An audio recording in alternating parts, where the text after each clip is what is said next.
dal waliba oo dunida ka mid ah waxa uu leeyahay muhiimad gooni ah sidoo kale waxa uu leeyahay wax uu kaga sareeyo wadamada kale ha noqoto bad ama bari sidaa darteed waxaynu leenahay dalka dunida ugu cajiibsan markii aan ugu cajiibsan ku leeyahay igama ahan amaan daawade balse si aad taasi u xaqiiqsato maqaalkan yar oo aynu magaciisa ka dhignay duulaanka degadaha Soomaaliya ayar u daabo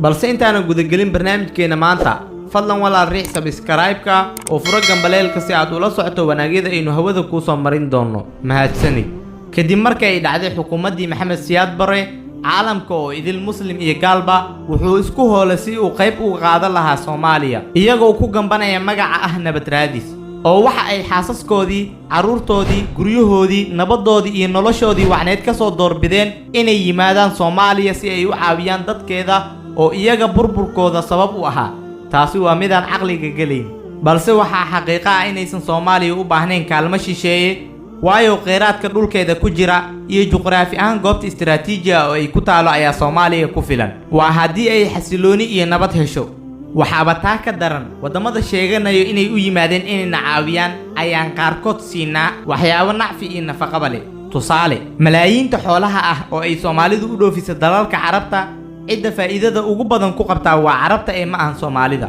sababtoo ah haddii aynu si wanaagsan u fikirno ganacsatada Soomaalidu waxay awoodaan inay Soomaaliya ka furaan warshad xoolaha lagu qala oo markaa neefkii xoolaha ah la dhoofiyo asagoo noocyo badan loo qaybiyay sida hilibka oo gooni ah haragii oo gooni ah lafihii oo ayaga laftirkooda la shiiday dabadeedna laga iibiyay dalalka markaasi jecel dhogortii oo dhar laga sameyn karo iyo xitaa geesihii iyo qoobabkii neefka oo siyaabo kala duwan ay u adeegsan karaan markaa dalalka warshadaha leh warshadaha xoolahaas lagu qalayo xitaa dhalinyaro fara badan ayaa shaqo abuur ka heli lahaa kadib markii aynu inta isla wada fahnay haatan waxaynu xoolaha loo dhoofiyo wadamada Carabta ku tilmaami karnaa xoolo aan looga faa'iideysan sidii loo baahnaa dhanka kale xeebta Soomaaliya waxaa lagu qiyaasaa 3333 kiiloomitir laba jibaaran halka xeebaha Imaaraadka lagu qiyaaso 500 kiiloomitir laba jibaaran oo kaliya xeebaheenuna waa marinka uu adduunka isugu yimaado sida kanaalka Suez badda cas gacanka cadan iyo waliba badda Carabta haddii aynu isla barbar dhignana badeena iyo xeebaha Imaaraadka markabka ka yimaada Yurub soo mara Suez ilaa Aluula waxaa lagu qiyaasaa 1600 nautical mile waxaana markabkaasi u soconayaa 6 maalmood halka Suez ilaa degada Dubai uu yahay 3,000 nautical mile waxaana markabkaasi u soconayaa 13 maalmood haddaba ma kula tahay inuu markab jari lahaa fogaanshaha inta la eg haddii aynu dekad aad u weyn ka dhisi lahayn Caluula Xaafuun ama Raas Caseer waxaa hubaala inay xirmi lahayd degada Dubai oo ah meesha ay dunida xoolaheedu ku aamintay sidoo kale markabka ka yimaada Jaynaha Hindiya Singapore Cape Town Europe ama Suez ba waxay dhamaantood isugu imaan lahayn Raas Caseer sababtoo ah iyada ayaa uga dhow ugana fudud qalooca dekada Dubai ugana qarashka yar waayo waxaynu ognahay dunida casriga ah waxaa lagu xisaabtamayaa shidaalka doonta ama markabka uu cunayo gabi ahaanteenba sida aynu wada ognahay Soomaaliya waa wadanka Afrika ugu xeebta dheer marka laga reebo Koonfur Afrika sidaa darteed ayuu ahmiyad ugu fadhiyaa dunida oo dhan waxaana hubaal ah haddii la helo fikir dheer iyo aragti mideysan oo maskax Soomaaliyeed ka soo baxday in dadka Soomaaliyeed dhamaantood ay ku filnaan lahaayeen laba dekedood oo kaliya oo si fiican loo dhisay kheyraadka kale dalka inta aanan la gaarin balse waxaa si aan dhuumasho lahayn dekedaheena looga maaran laayahay dawlado badan oo ka mid ah dawladaha caalamka waxaana barnaamijkeena ku soo qaadan doonaa 3 dawladood oo ka mid ah dawladahaasi labana daris aynu nahay midna waa mid ka mid ah dawladaha Carabta waxa ayna kala yihiin dawladda Imaaraadka dawladda Itoobiya iyo waliba dawladda Kenya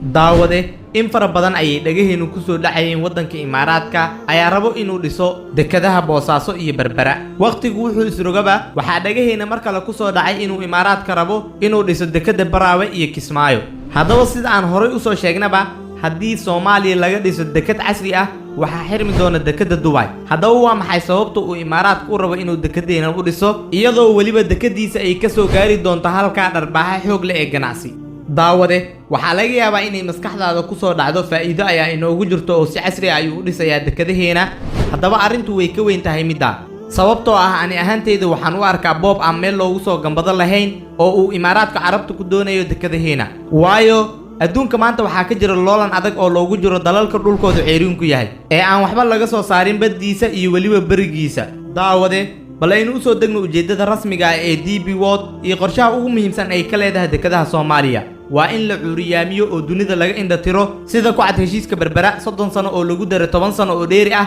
marka waa muddo 40 sano ah saamiyada la kala saxiixdana waxay ahaayeen DP World waxa ay leedahay 65%, halka maamulka Somaliland uu helayo 35%. inkastoo markii dambe ay soo baxday 19% in la sii doono dawladda Itoobiya. marka Imaaraadku wuxuu heshiiskaas ugu talagalay muddo 40 sano ah in wax faa'iido la taabo karo aan halka laga helin, macaashka ugu badan uu isaga qaato. haddii aynu fiirino dhanka Itoobiyana, sida aan ognahay wadanka aan dariskanahay ee Itoobiya ma lahan wax dekad ah. haddaba waxaan rabaa inaan wax yar ka iftiimiyo doorka iyo halganka ay ugu jirto degadaha Soomaaliya. waxaan gadaal ka maqalnay markii uu heshiiska Berbera uu dhacay, waxaa Itoobiya la siiyay saami dhan 19%. haddaba garana DP World iyo Somaliland, haddaba saamiga la kala qaybsanay halkee ayay ka soo gashay dawladda Itoobiya. sida aan wada ognahana, marinka ugu badan ee dawladda Itoobiya wax kala soo degto waa dekada Berbera. haddaba intii lagu badin lahaa canshuurta ayaa loo qoray saami 19% ah. markii aad fiiriso sida ay wax u socdaan, waxaad soo xasuusanaysaa hindisihii Mille Zanaawi ee ka koobnaa 5 qodob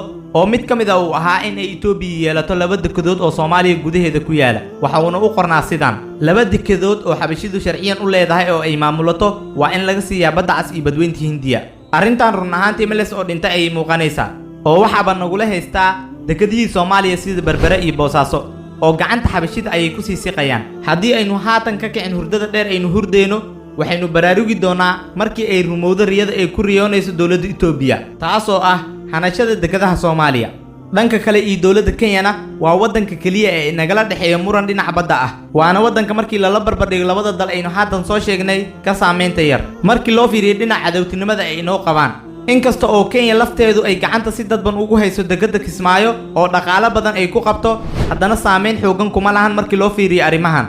waxaana la rumaysan yahay in meesha lagu muransan yahay uu ku jiro keed shidaal, waxayna dooda ugu badan ay ka taagan tahay inuu heshiis u dhexeeyo labada dawladood, taas oo aan weli la xaqiijin. waxayna wasaaradda arrimaha dibadda ee Kenya ay sheegtay in haddii dacwadaasi badda ay Soomaaliya kaga guulaysato ee Kenya bad la'aan ku dhici doonto. balse ani ahaantayda ra'yigaygu wuu ka duwan yahay middaa, waayo waxaynu wada ognahay kana wada dharagsannahay inay Kenya naga haysato dhul. Kenya lafteedu way hubtaa oo way og tahay inaysan lahayn badda, balse si aynu u hilmaamno oo aanan ugu qabsan dhulka ay naga haysato ayay u samaynaysaa middaa, waayo waxay rabtaa hal dhagax inay ku disho 2 shimbir. sababtoo ah waxay og tahay haddii ay ku guuldaraysato arrimaha badda inaysan ku guuldaraysanin arrimaha dhulka. sababtuna waxay tahay marnaba ma jirto maxkamad ku xukumaysa dhul iyo bad ama adiga kaa xukumaysa. marka ani ahaantayda waxaan qabaa si ay u hanato una hesho labada midood ayay u samaynaysaa arrintan. gabagabadii iyo gunaanadkii, waxaan muuqaalka kooban oo aan ugu magac darnay duulaanka degadaha Soomaaliya kusoo afmeeraynaa talooyin ku socda dhammaan dadka Soomaaliyeed, gaar ahaan inta caqliga iyo garashada u saaxiibka ah.